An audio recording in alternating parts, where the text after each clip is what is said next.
Bienvenue dans cette nouvelle émission, l'actualité du territoire. Aujourd'hui, nous allons vous parler du sujet de partage de la valeur dans l'entreprise. Et pour ça, j'ai le plaisir d'accueillir Maude Andrieux sur ce plateau. Bonjour Mathieu. Bonjour Maude.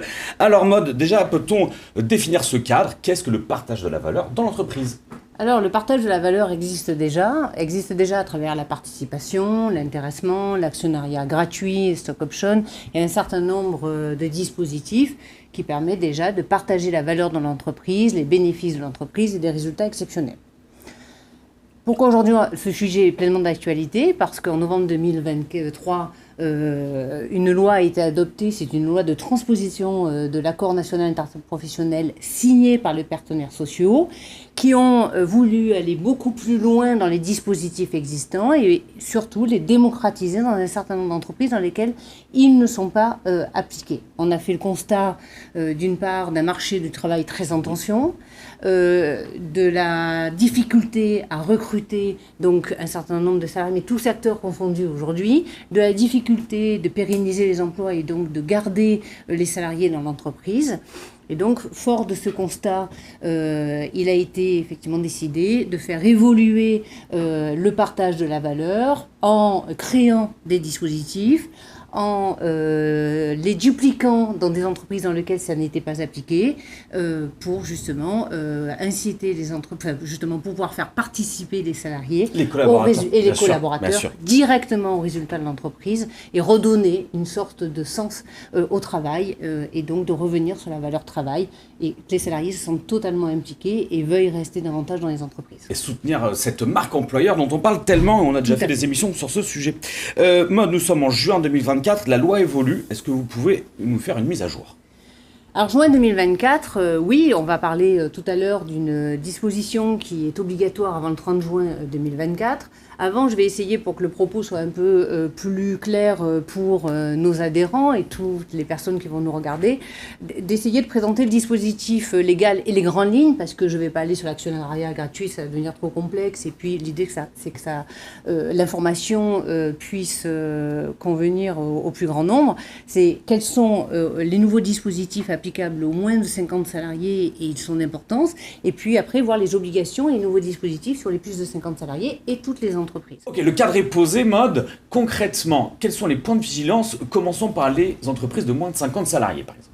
Les moins de 50 salariés, effectivement, vont connaître une sorte de tsunami à compter de l'année 2025, puisque à compter de cette année-là, elles auront l'obligation, pour cette entreprise de 11 à 50 salariés, réalisant un bénéfice net fiscal au moins égal à 1% du chiffre d'affaires pendant 3 exercices consécutifs, et qui ne sont pas tenus à mettre en place encore un dispositif, par exemple, de participation. Elles auront l'obligation d'instituer un dispositif de partage de la valeur au cours de l'exercice suivant. Ça signifie que c'est 1% si elles l'ont fait pendant 3 années consécutives. Elles vont devoir redistribuer les fruits de ce bénéfice net fiscal dans des conditions précisées par la loi et par décret, dans le cadre effectivement, directement aux salariés. Donc oui, c'est pas des petites sommes, et donc on reprend les bénéfices fiscaux sur 2022, 2023, 2024. Tout à fait. Ça, c'est le premier point de vigilance. Et comme 2025, c'est demain, ça veut dire effectivement que les entreprises savent déjà aujourd'hui, quand on se parle, si elles vont être soumises ou pas à cette obligation à compter de 2025. Deuxième point de vigilance, c'est la prime de partage de la valeur qui est particulièrement utilisée dans les entreprises de moins de 50 salariés.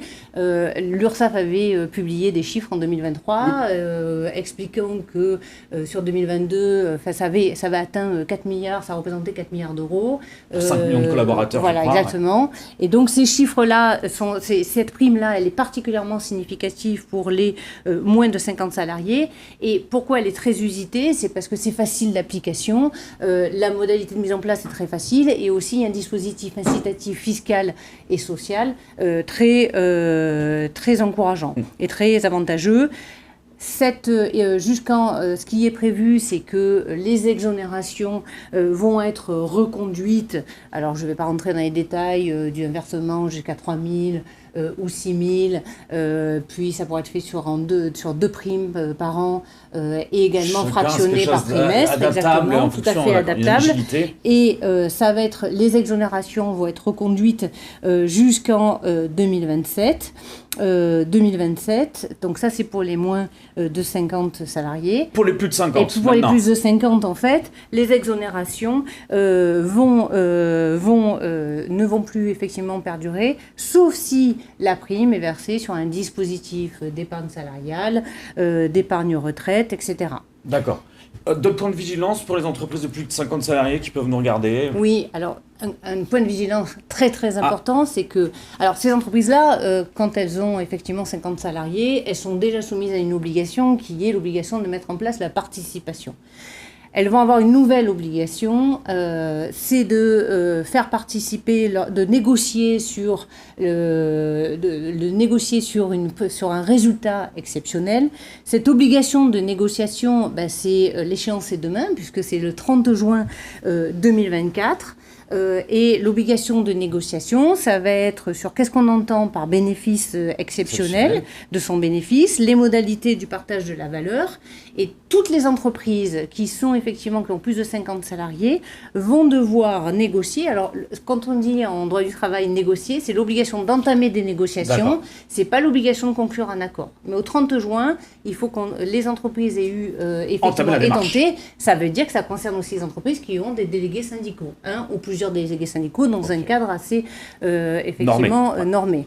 Mais en tout cas, toutes ces entreprises-là, et elles sont nombreuses, ont l'obligation d'engager des négociations avant le 30 juin, et sauf celles qui sont déjà pourvues, par exemple par le rapport d'intéressement, c'est très fréquent, aux participations, sur le versement de suppléments dans le cas d'un bénéfice exceptionnel, puisque ce dispositif existe déjà dans un certain nombre d'entreprises, et donc celles-ci seront exonérées de cette obligation. Pour aller plus loin, là on a redéfini le cadre légal qui bouge et c'est demain effectivement. Est-ce que vous avez un conseil pour aller plus loin, l'entreprise? Est-ce qu'elle peut déroger un petit peu du cadre pour partager mieux la valeur? Oui. En fait, il y a un dispositif qui est extrêmement intéressant dans cette nouvelle loi, c'est la mise en place d'un plan de valorisation de l'entreprise. Pourquoi ce dispositif qui vaut pour toutes les entreprises et pourquoi il est très très intéressant, au-delà du fait que là encore on va avoir des dispositifs incitatifs d'exonération sociale et d'exonération fiscale, mais il est très intéressant parce que c'est un dispositif qui emprunte à la fois à l'actionnariat salarié et à la fois à l'épargne salariale. C'est-à-dire que l'objectif, c'est de mettre en place un plan sur 3 ans, pendant lequel on va déterminer à l'année N, via un accord signé avec les partenaires sociaux, une valeur de l'entreprise qui correspond à des données comptables et qui sera avec un rapport établi par le CAC, le commissaire aux comptes, pour celles qui sont effectivement pour les entreprises non cotées et pour les entreprises cotées, suivant les règles effectivement habituellement usitées. Donc on définit la valeur de l'entreprise. La valeur de l'entreprise. Ce plan, en fait, et au bout de 3 ans, on va regarder quelle est la valeur de l'entreprise, mais on aura déterminé par salarié un montant de référence, et là où on est là où c'est très intéressant parce qu'on est pleinement dans l'actionnariat salarié, et contrairement à tous les autres dispositifs, c'est qu'on va pouvoir moduler ce montant de référence attribué par salarié en fonction de la rémunération, de la classification, de la durée du travail, ce qui fait qu'effectivement on va pouvoir moduler et adapter en considération d'un certain nombre de critères, ce qui n'est pas possible dans les autres dispositifs. Et là où c'est encore plus intéressant, c'est que, ou incitatif justement pour les salariés, c'est que le bénéfice du plan ne pourra être perçu par le salarié, la prime qui sera versée ne pourra être perçue par le salarié que s'il est présent au moment où on fait le bilan de ce plan, puisque la prime devra être versée dans les 7 mois qui suit l'expiration de cette échéance triennale. Donc 3 ans, 4 ans. Exactement. Donc qui peut permettre de fidéliser les salariés. Ouais. Et puis aussi, c'est permettre aux salariés aussi de récolter directement, par des dispositifs toujours incitatifs, c'est pareil, directement le fruit de leur travail. Et ce plan de valorisation de l'entreprise est particulièrement intéressant, et ce à plusieurs titres, et que ce soit pour les entreprises et les organisations, et aussi pour les salariés. Et j'incite en effet toutes les entreprises à étudier cette possibilité qui n'est aujourd'hui qu'une possibilité, hein, c'est une sorte d'expérimentation décidée par les partenaires sociaux, mais qui certainement nous rapproche un peu plus des dispositifs qui existent notamment aux États-Unis, parce que c'est un dispositif qui est largement usité dans d'autres pays et qui fonctionne très bien. Merci Maude pour ces éclairages. Vous aurez compris, ces dispositifs servent votre marque employeur. Vous aurez aussi compris la complexité et l'adaptabilité nécessaires pour correspondre à vos besoins, à votre entreprise. Et pour ça, il faut se faire accompagner d'experts conseils. Et pour ma part, je vous dis à la semaine prochaine.